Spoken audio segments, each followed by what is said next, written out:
for example, there were very old systems. I could even give you an example of something like this. Okay, yeah, this was done in 1930s. Uses only two sounds produced electrically. One of these represents the breath. The other, the vibration of the vocal cords. There are no phonograph records or anything of that sort. Only electrical circuits, such as are used in telephone practice. Let's see how you put expression into a sentence. Say, she saw me, with no expression. She saw me. Now say it in answer to these questions. Who saw you? She saw me. Whom did she see? She saw me. Did she see you or hear you? She saw me. So you can see that even some time back, as far as sorry, let me get this out of the way. Something in 1930s, they had some synthetic voice like this. Okay, and unfortunately the progress was very slow, and even in 1990s you said you had, like this robotic voice. I told you that you are good. Hal, can you come here? This is the way, you have seen all in the science fiction movies and so on. That's the way synthetic voice was there.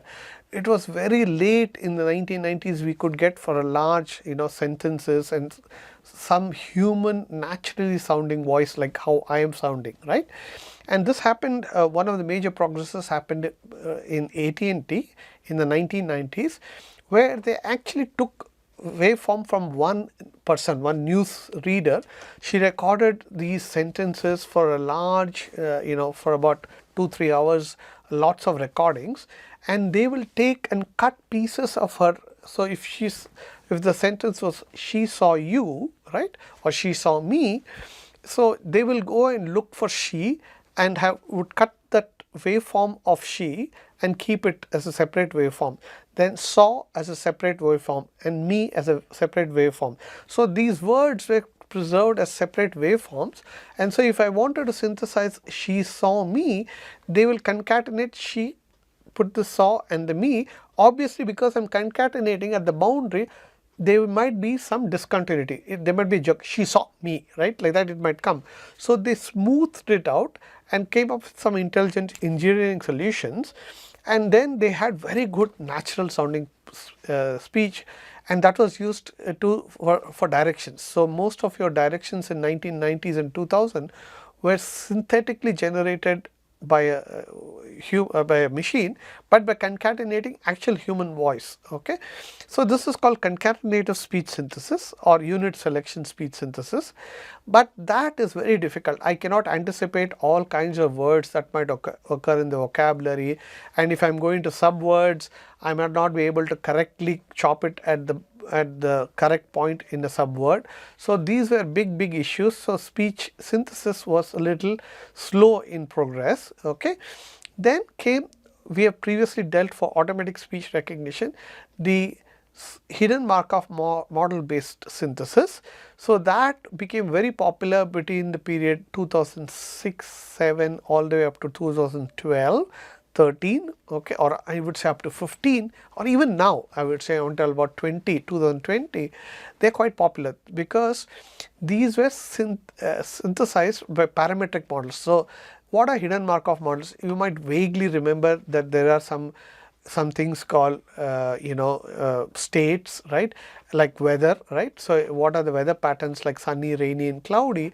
I can think of these 3 weather conditions as 3 states, but in the case of speech, we talk normally about something called phonemes, and therefore we will use phonemes as these states, and then we will model these different sounds or these different states by a mixture of Gaussian and so on, and therefore then we will synthesize this in the by trying to get the text to get the corresponding phonemes, and from the phonemes we will use this HTS or the hidden Markov toolkit to actually synthesize some kind of a approximate mean value of these vectors, the acoustic vectors, and then somehow smooth them out and convert it to speech. Okay. Then of course, now we are all doing a deep learning course, so obviously I have to come to the neural networks. Then they replace some parts of this by using a neural part of it. It could be in the vocoder. I will explain what the vocoder is. And finally, in today's world, we have what's called end-to-end speech systems. Okay. And in all of these, we will have two components like we did for speech recognition. One is the training phase and the other is the inferencing phase, or when I actually test the system with some new text to synthesize new voice. And these are what we call as paired data, because I am going to use supervised learning. So, I will have text and the corresponding audio, and I am going to use some deep neural network to learn the mapping between the text and the audio. Okay. This is essentially what we are going to be doing. Okay. In the interest of time, I am going to be just maybe telling you a little bit about the things that we need. Unfortunately, it's better that I do it on a on a white piece of paper and explain to you some things that I have told you before, but I am going to remind you again. Okay.